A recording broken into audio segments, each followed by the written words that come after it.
ఏపీని క్యాన్సర్ రహిత రాష్ట్రంగా తీర్చిదిద్దేందుకు కూటమి ప్రభుత్వం కృషి చేస్తుందని మంత్రి సత్యకుమార్ తెలిపారు. మొత్తంగా ఇది అంశానికి సంబంధించిన పూర్తి సమాచారాన్ని మా ప్రతినిధి వెంకట్ అందిస్తారు లైవ్ ద్వారా. వెంకట్, తూర్పుగోదావరి జిల్లాలోని బలభద్రపురం గ్రామంలో గత కొన్ని రోజులుగా క్యాన్సర్ కేసులు ప్రజలను చాలా ఇబ్బందులకి అదేవిధంగా భయభ్రాంతులకు గురి చేస్తున్నాయి. గత 3 రోజులుగా కూడా ఈ బలభద్రపురం గ్రామంలో అటు వైద్య శాఖ అధికారులు ఇటు రెవెన్యూ శాఖ అధికారులు ఇంటింటి సర్వే నిర్వహిస్తున్నారు. అదేవిధంగా ఎవరెవరికి క్యాన్సర్ సంక్రమించింది అనే సర్వే కూడా నిర్వహిస్తున్నారు.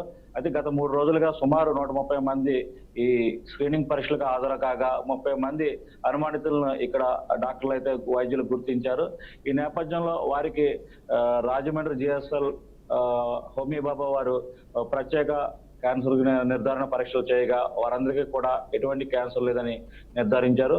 అదేవిధంగా గత 2 సంవత్సరాలుగా ఈ ప్రాంతానికి చెందిన 32 మంది క్యాన్సర్ వ్యాధితో వివిధ రకాల క్యాన్సర్ వ్యాధులతో బాధపడుతున్నట్లు కూడా అధికారులు గుర్తించారు. అయితే వీరిలో 15 మంది ఇప్పటికే ట్రీట్మెంట్ పూర్తి చేసుకుని వారు పూర్తి ఆరోగ్యవంతులుగా మారారని, మరో 17 మంది ట్రీట్మెంట్ తీసుకున్నారని కూడా వైద్యులు చెప్పడం జరిగింది. ఈ నేపథ్యంలోనే ఈ గ్రామంలో బలభద్రపురం గ్రామంలో ఈ క్యాన్సర్ వ్యాధి ఉధృతంగా ప్రబలుతుందని ప్రజల్లో అయితే చాలా భయాందోళనలు అయితే గురవుతున్నాయి. ముఖ్యంగా చూసుకుంటే ఈ ప్రాంతం వాటర్ కలుషితమైందని కూడా ఈ ప్రజలందరూ కూడా చెప్తున్నారు.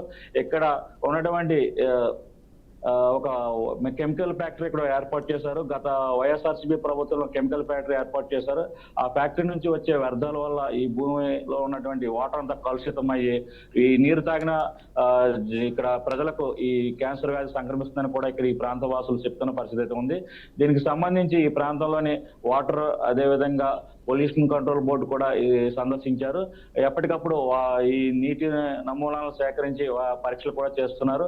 అదేవిధంగా అనుమానితులు ఎవరైతే ఉన్నారో వారందరికీ కూడా రక్త పరీక్షలు చేసి ఎటువంటి ఆందోళన చెందనవసరం లేదని, వ్యాధి నిర్ధారణ అయితే వారందరికీ కూడా ప్రభుత్వం తరఫున చికిత్స అందించేలా చర్యలు తీసుకున్నామని కూడా వైద్యాధికారులు అదేవిధంగా జిల్లా కలెక్టర్ ప్రశాంత్ తెలిపారు.